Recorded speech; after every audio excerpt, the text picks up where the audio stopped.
Hey everybody, welcome back to Ready Speaker. This is Roland Durucci, your host, and ready to speak. So, sorry, bad pun, bad dad joke. Uh, Doing this one alone, sort of got an idea about a show or a topic actually while I was watching some movies on the Netflix and other streaming services, whatever members you're on.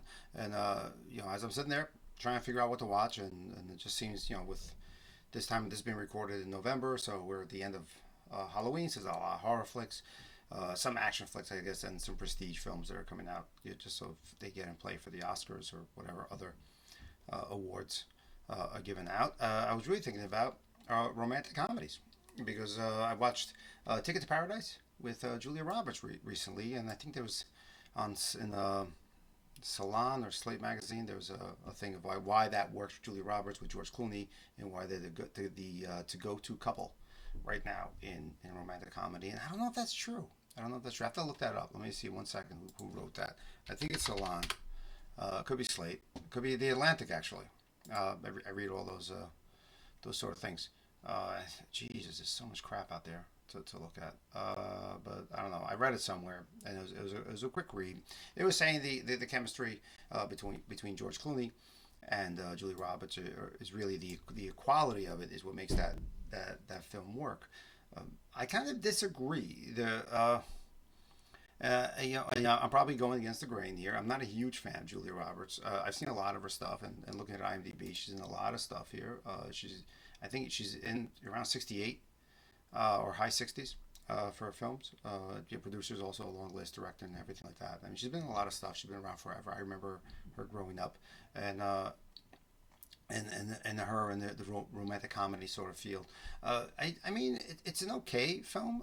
Ticket to Paradise. It feels very much like a Sandler film. Like, hey, we're friends. Let's go on vacation somewhere, and they go to, I think, Bali it was. And that's where it's set. The idea of the film is that George Clooney and Julie Roberts, their characters, they're Georgia and David Cotton and Georgia Cotton, which I guess I don't know why Georgia and George Clooney. I don't know why they did that, but it's two. Whatever. They made a mistake and they got young. They got married young. They got divorced in 5 years, but had a child. They both were co-parenting that child, and they've had successful lives apart. And there's antagonism since then. So the child is now graduating college. So I guess like 15 years or so they've been divorced, and they've been at each other, just snipping at each other the whole time. And the kid's like graduating law school, but then falls in love with some guy from an island, and wants to move there to get married young. And they both go over there to sort of, it's sort of like the Parent Trap, except not planned. So, I mean, that's how I saw it. It was very much like a Disney sort of film. Uh, I mean, plausibility, romantic comedy doesn't really matter, how plausible things are, why things happen never really does. The only thing with this film is I didn't really feel that energy that there's a romantic comedy probably should have. I don't think I felt that for a movie in a while. I mean, I'll try and watch some older stuff just to see if they hold up. I think How to Break Up with a Guy in 10 Days was something with Kate Hudson I watched recently, and it plays up okay. It actually holds up decently. Matthew McConaughey I think is a better romantic comedy sort of character. George Clooney, love him. He's been around forever. He's won me over. Oh brother, wherefore art thou, and all that stuff. And I think he's. I actually, I don't. I think he gets a bad rap for Batman.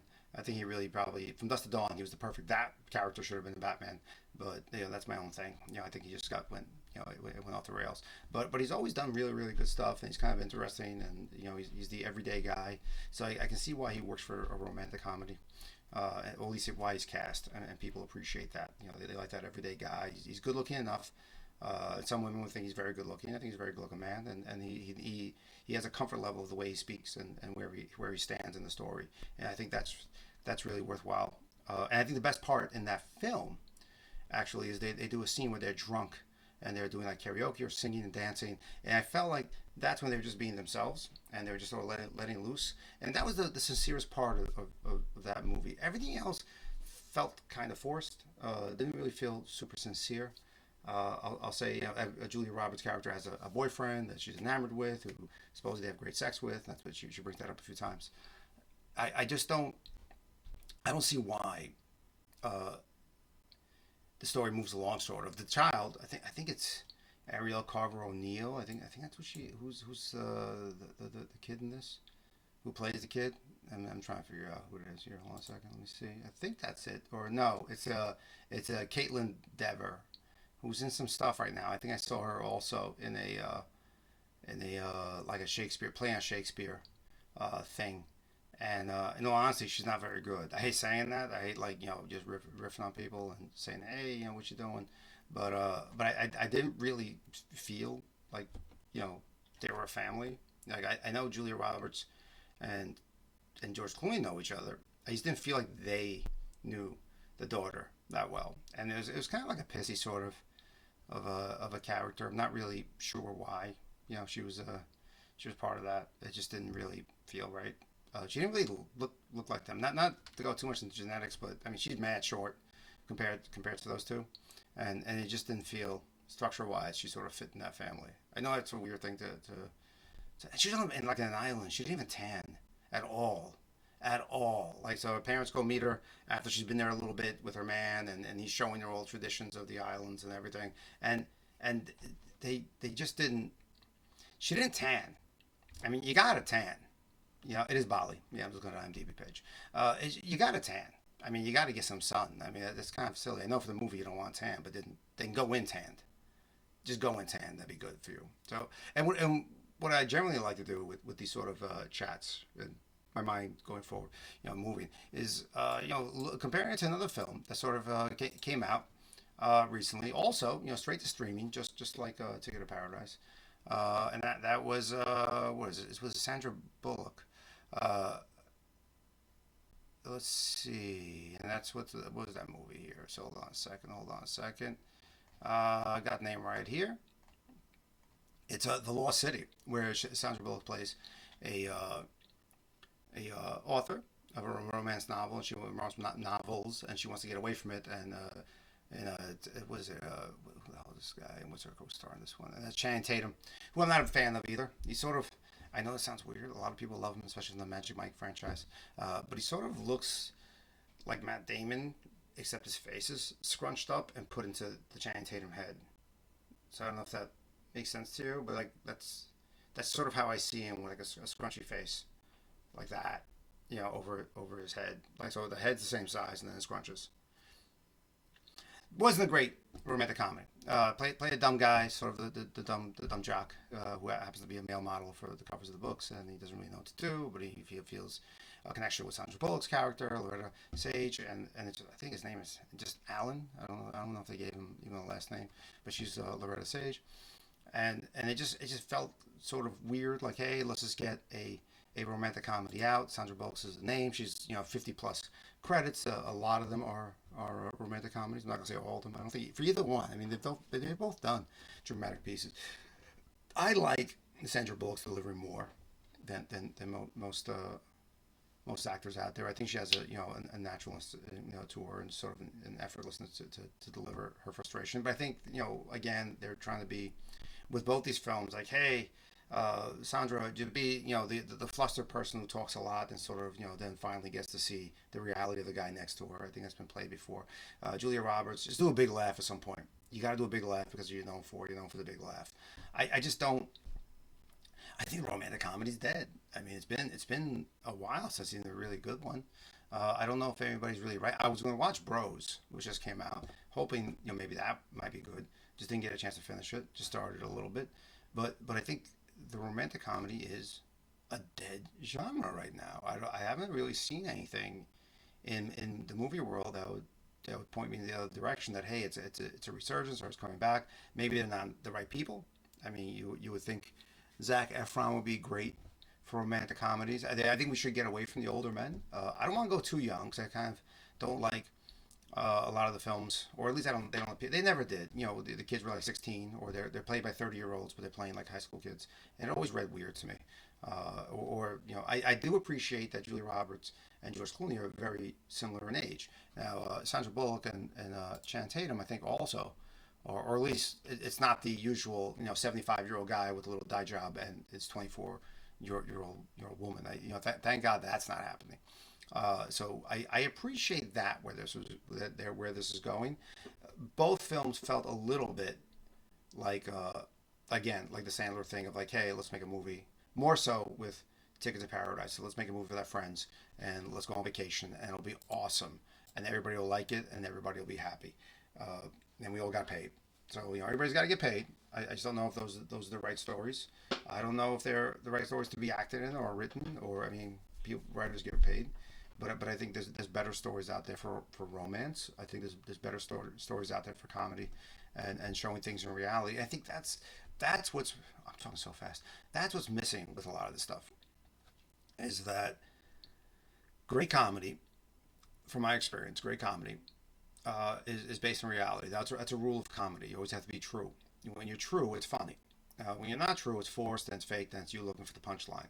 And we've all done that. We've all done something where we're looking for the punchline, and everyone out there, every one of you has fallen flat on their face. Guaranteed. Guaranteed it's happened at least once, if not multiple times. I'm sure it's happened to me multiple times. Uh, None of these comedies feel true, and I think that's the problem I have with the Adam Sandler stuff. The Grown Ups or whatever, and whatever they're doing. This week with this posse of people. And God bless him. He's made a lot of money, and he keeps his friends working, and he keeps everybody active, and he's doing one a year. He's doing what he loves. And that's a good thing. Do I have to like his movie? I don't have to. He would probably agree with that. Yeah, maybe it's not your thing. Whatever. I got paid. And that's cool. That's totally cool. I don't see any problem with that. Even any of these, I don't see a problem with them being made. I just don't know if they're the right stories. I don't think we're hitting the point where there's truth in comedy anymore. And I'd like to see somebody flustered. I'd like to see somebody, a comedy of errors where everything is going wrong and they sort of get back together or they get together. I'm tired of the misships, and maybe there needs to be more of a growth with a comedy.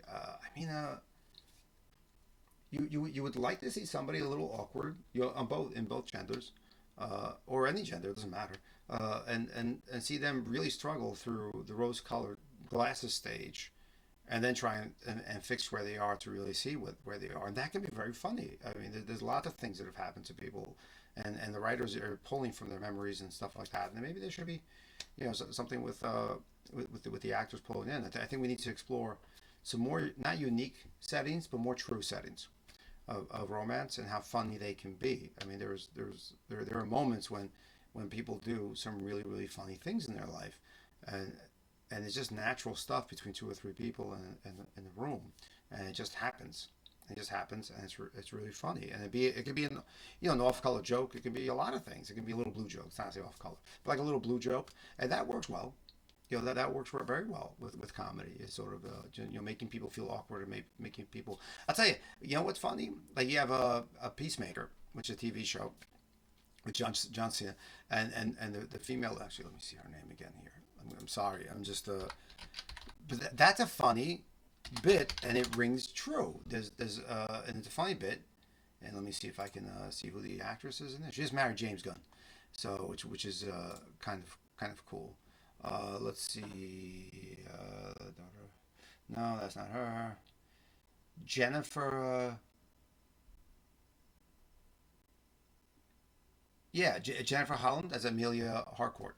So she and Peacemaker have a great sort of rapport with each other. And it's a comedy of errors. There's moments.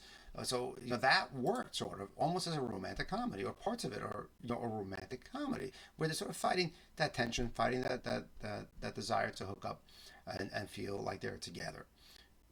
That's none of this is here. I mean, like I said, Tickets to Paradise really looked like a Parent Trap, sort of formula, but it's not really by plan or design. It's not the twins going, let's get our parents back together. It's like, yeah, I'm gonna be a pain in the ass. I'm gonna play. And Julia Roberts is asked to get married by the boyfriend, so he proposes, and the daughter says, no, I don't want you making a mistake. I think you're better single. I think you do more single. And that infuriated me, because that line she was telling to her own daughter. Now, that's intentional, I assume. But when you're telling your own daughter, the daughter's telling the mother, the character, the same thing she's telling her, how does that logic even work? How does that logic even work? It doesn't. It really doesn't. so it kind of threw me for a loop. With the Lost City, it was trying to be an action film. There's some good, Daniel Radcliffe is in it. I like him a lot. I always think he takes chances. He's awkward sometimes, and he plays awkward, and he does a good job with that. Yeah, Divine Joy Randolph is in it. She does her comedy bit. She does a great job. Brad Pitt's great in it. He does great cameos.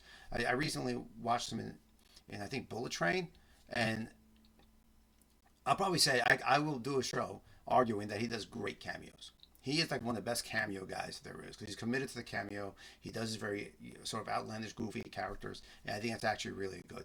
And there's a bunch of other people in it, and it's a good little cast. I think it's solid. I think it definitely wasn't a. It's released in 2022. I don't know if it's a COVID film. I'm not sure when it was when it was filmed. Ticket to Paradise definitely felt like a COVID film. Like, hey, we went a little stir crazy. Let's get a script and let's go somewhere where we can only shoot and we're COVID safe. So that's impacting a lot of films too. You can't do the dinner scenes. You can't do the big wedding scenes. Uh, I don't know. I don't know if the romantic comedy this year is anything good. I'd love to hear some recommendations. I mean, write them down below if you want. Like, what do you think is the best romantic comedy of 2022 if you have one? I think probably the best romantic comedy relationship I've seen is I mean just off the top of my head right now is Peacemaker. Yeah, I think there was a lot of tension. There's a lot of weird tension, a lot of sexual tension in that between multiple genders.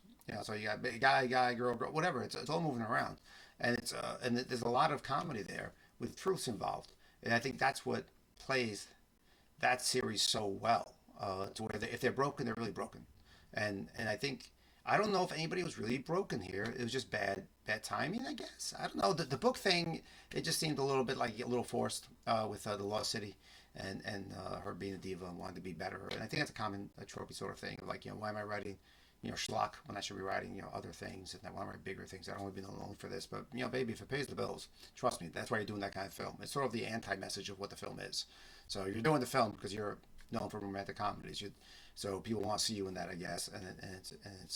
And it brings the asses in the chairs. So I think that's the wrong message probably to send because you're gonna do the film that pays the bills.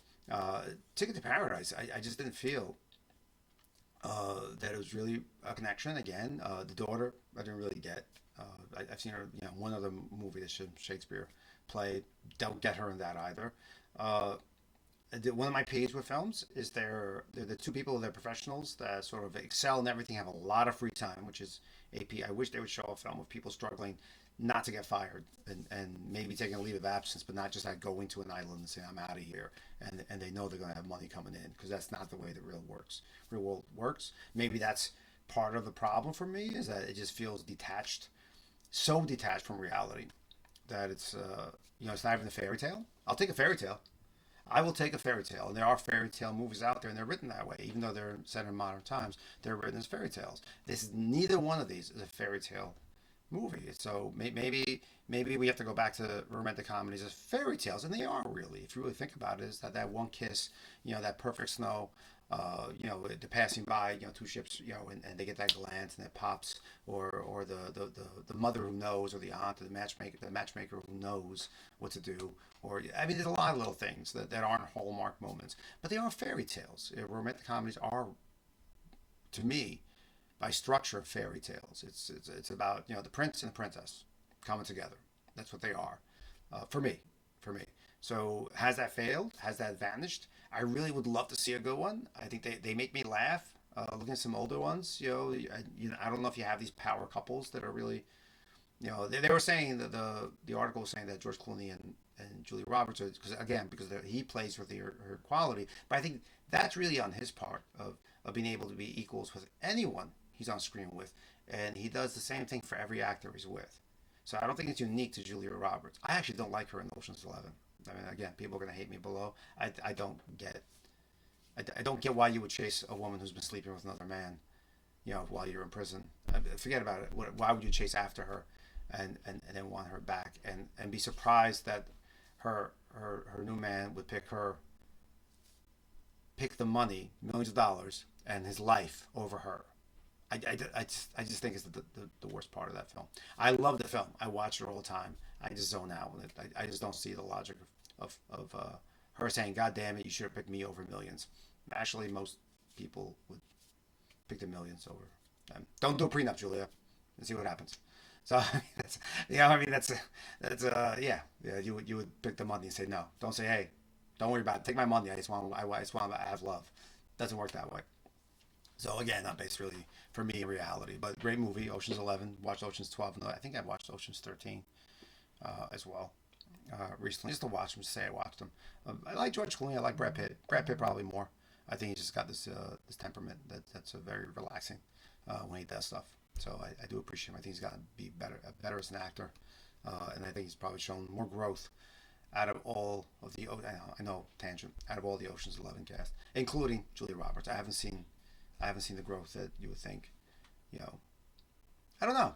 I don't know. I think it's dead. I think romantic comedies are dead for now. Until somebody, I recently wrote a script that's a romantic comedy, but still probably a little darker. But I think romantic comedies are really dead right now. I wish there would be a push for independent filmmakers to make romantic comedies more than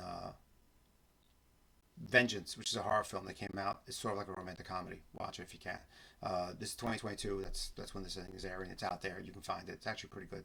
But I wish independent filmmakers would do the romantic comedy and not the stereotypes, not the whatever they want to be right now. I don't even understand. I think there's got to be a moment that's kind of funny, that's kind of harsh, that your world's falling apart, and everything is mashed up for those 90 minutes or 2 hours, and it all comes together at the end because you're with the right person unconditionally. And I think that's always a successful romantic comedy. It's unconditional. No one's had to sacrifice anything. It's unconditional. People come up, people show up, people do something, but it's not that they have to really change. They just have to see the person in front of them. And I think like with Ticket to Paradise, they had to gave up everything to see the person. I don't know about that. The Ticket to Paradise, what the hell was that one? Sorry, the one with Sandra Bullock, The Lost City. It had to be a big action adventure for them to see each other. So I don't know. I mean, a little bit like The Romancing the Stone, I guess. And somebody wants to recapture that. I just didn't see it. I didn't see the energy. I didn't see the sexual tension between the two characters. I didn't see that either with Ticket to Paradise. I didn't know they were really a couple besides bickering. If you told me they were a couple in the film, I'd be like, really? Okay, great. That probably's been around forever. I didn't see any of that energy that should have happened. So that's my take. Yeah, I think it's kind of dead for now. What do you think? Write down, subscribe, share. You might disagree. If you disagree, let's come on to the show. Reach out to me. Maybe we'll talk. We'll have a nice little talk about a recent movie out there. I watched Causeway recently, so maybe I'll do a review about that one. Is that a romantic comedy? It's deep. It's a deep little film. So might have to do a second watch for that. But watch the films. I never say don't watch the film. Give it a shot. Well, I won't say never. Sometimes I'll say burn it in the trash. But these are they're okay. I think what is it? I don't even know what this one got for Rotten Tomatoes, but on IMDb it's 6.1 out of 10, and the other one is 6.2. So they're pretty on par, I guess. I don't really see. I don't know. Not really good. Paying the bills, I guess. Going on vacation. Getting a tan. Even though that one girl just didn't get a tan. No one got a tan in Bali. How could you? I get a tan. I know I'm bald. I get a tan like a couple of minutes if I go somewhere it's sunny. I mean, I'm not even a tanning guy. Yet, nobody got a tan. So, yeah. So, let's see. Come back. This is Ron DeRucci saying have a good day, night, time, whatever. Hopefully things are better now than they were yesterday. And the world's a better place for you because we should all be working towards a better place. So, watch a movie. Talk about a movie. Talk about things. Don't get angry. Listen. Teach. Learn. Do everything you can. That's the goal of living. I am telling you this as a triple bypass survivor. So I got the zipper stitch going down my chest. And every day is a blessing. I'm not a religious man.